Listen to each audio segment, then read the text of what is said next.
Russian guy outwits banks. Oh, I like this one already. Hey, Bill, thought you might enjoy reading this article about a Russian man who outwitted a bank by writing his own terms into their credit card contract. Jesus Christ, and phenomenal. How the hell did... That's like beating Bruce Lee at karate or kung fu. Article, here we go. The idea of beating the banks at their own game may seem like a rich joke, but Dmitry Agarkov, I don't know, 42-year-old Russian man. Sounds like he plays for the Red Wings, doesn't he? 42-year-old Russian man may have managed to do it. Unhappy with the terms of an unsolicited credit card offer he received from an online bank, Tinkoff credit system, Agarkov, sorry if you're listening, and I'm butchering this, or if you're of Russian descent. He scanned the document, wrote in his own terms, and sent it through. The bank approved the contract without reading the amended fine print, unwittingly agreeing to a 0% interest rate, unlimited credit, and no fees, as well as a stipulation that the bank pay steep fines for changing or canceling the contract. The bank has so much money they'll be able to get around this. But that's fucking genius. What a hero. Agarkov used the card for 2 years, but the bank ultimately canceled it and sued Agarkov for $1,363. The bank said he owed them charges, interest, and late payment fees. A court ruled that because of the no fee, no interest stipulation Agarkov had written in, he owed only his unpaid $575 balance. Look at this. 2 minutes left in the game, people. Is he going to win this or what? Agarkov is now suing the bank for $727,000 for not honoring the contract's term, and the bank is hollering fraud. They signed the documents without looking. They said They said to me what usually their borrowers say in court. We've not read it. Agarkov's lawyer said, the shoe's on the other foot now. Sorry, I really butchered the ending of that reading. So, I got to pay attention to that. Well, they'll settle out of court. I don't know, man. That's a hard... I mean, the fact that you just got out of paying the fees. I got to put this in my computer here. I want to pay attention to that. Agarkov, Russian bank case. Okay, so it's still at that point. Hey, anybody in Russia listen to this thing? Can you please keep me abreast of this? I want to see if he gets any of that $727,000. All right? I'm going to do a little pregame analysis here. I'll tell you right now, I got to tell you, if I'm the bank, I got to be thinking, how did we end up in this situation? I would actually guess that they're not going to pay any of that. They probably got enough politicians and judges in their pockets. I mean, it's corrupt enough over here. I can't imagine what the fuck it's like over there. No offense, but it is what it is. Yeah, if anybody, I don't know, in Estonia, Latvia, if you're close enough, you can pay attention and let me know. I'd appreciate it. Lithuania, the Ukraine, Belarus. Look at me. Huh? I've learned some shit. I'm an attention whore, Bill. Bill Burr Marshall.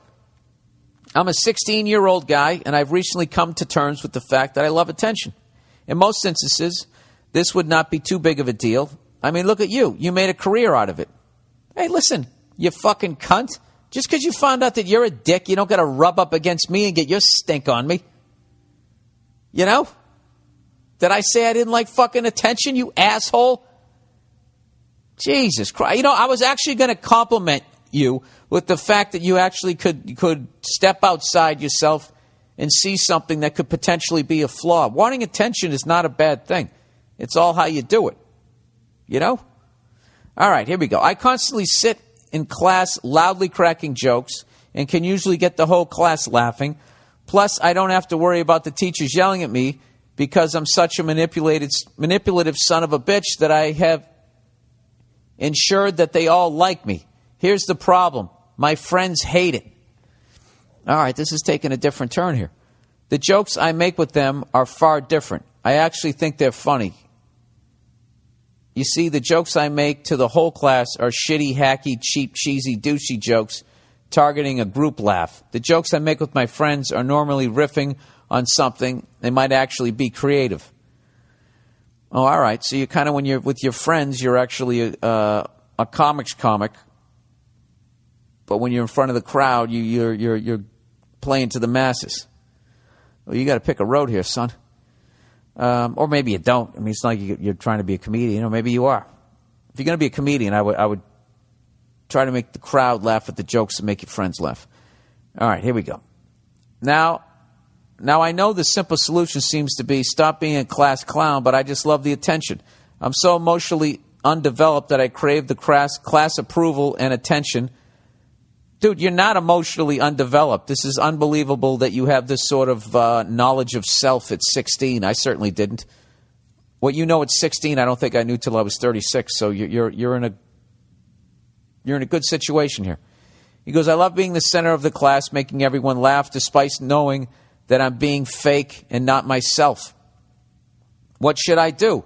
Should I stop cracking the shit jokes in class, or should I tell my friends to get over it and keep being that guy? Thanks, and go fuck yourself. First of all, I don't know what the fuck your friends have a problem with.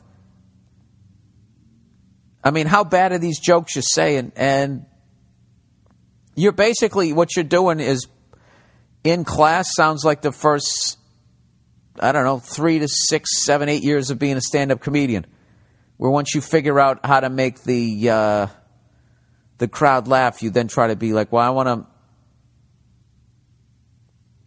to be like, say what I really want to talk about up here. Basically, find your voice.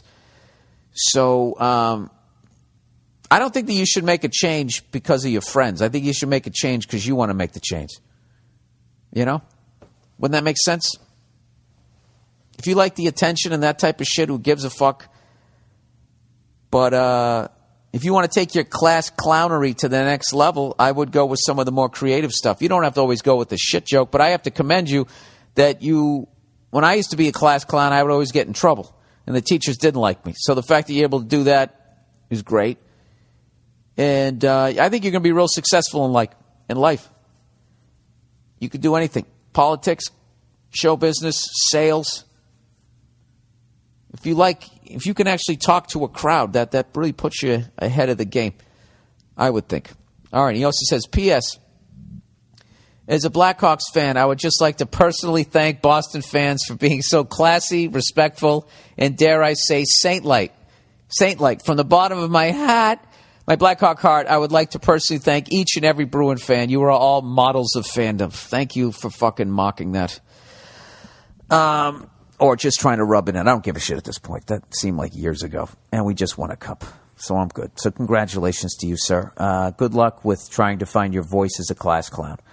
All right. Goddamn ex-girlfriend. Dear Billy Boy, your podcast is killer, man. Thanks. Well, thank you. I appreciate that. And he says, I'm writing you to get some insight on my ex-girlfriend's situation.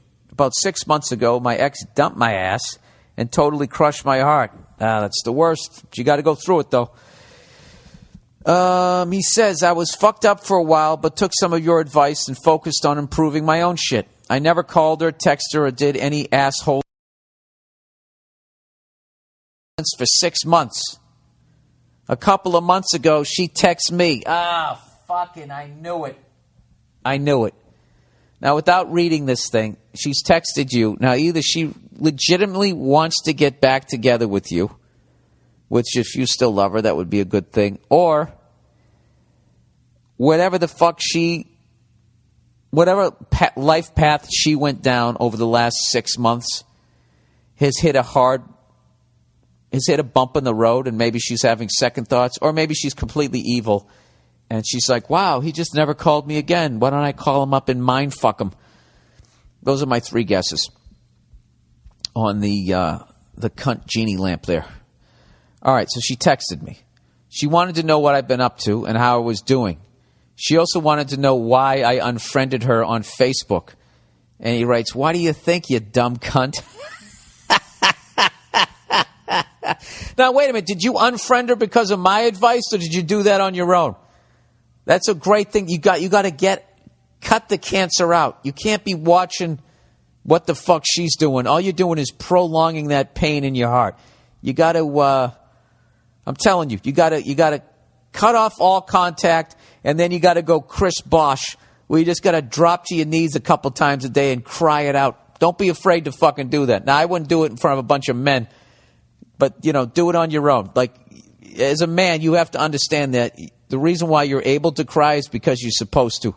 Because if you don't, you keep it in your chest, and it becomes anger, and then you yell at your kids.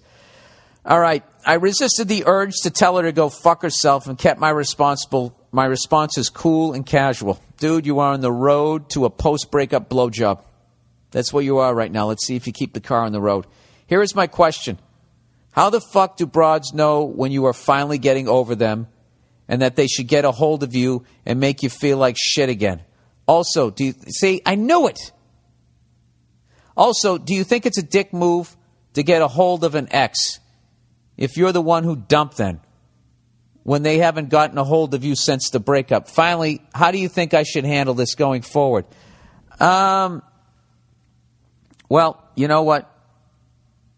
You basically learned one of life's tough lessons. Is that something? I might be being a dickhead. Like, maybe guys do this shit too. All right? Guys do this shit too. You got those guys who they break up with a girl, but then they keep her in they try to, like, hold on to her so no one else can fuck her. Guys who do that shit. So this is really like I'm being a sexist moron as usual. I'm coming from the male perspective. That's all I got. All right? Trying to show a little empathy here. How do they know? I don't know. But they're great at it. So rather than trying to figure it out, because I don't know that you can as a guy, just respect that they have that ability. All right? You might want to consider changing your cell phone number so she can't text/mindfuck you again. They're just the fucking worst. They're just the fucking worst. In that situation, dude, you got to walk away from them, man. So I can't even remember what the fuck you asked me. I'm going through all the breakups I've been through mentally right now. All right, so the first thing you said is, how the fuck do broads know when you're finally over them? I don't know. Change your cell phone number. It's my solution. Also, do you think it's a dick move to get a hold of an ex? If you have no intention of getting back with them, yes, I do. And you have to accept the guilt that you feel that you broke somebody's heart. And you have to own that. You can't, call in. Just call in to make sure you're doing okay. You're not helping that other person. If you have no intent, you're giving them a half a second of hope, and then, you're ruining them. You got to let them go.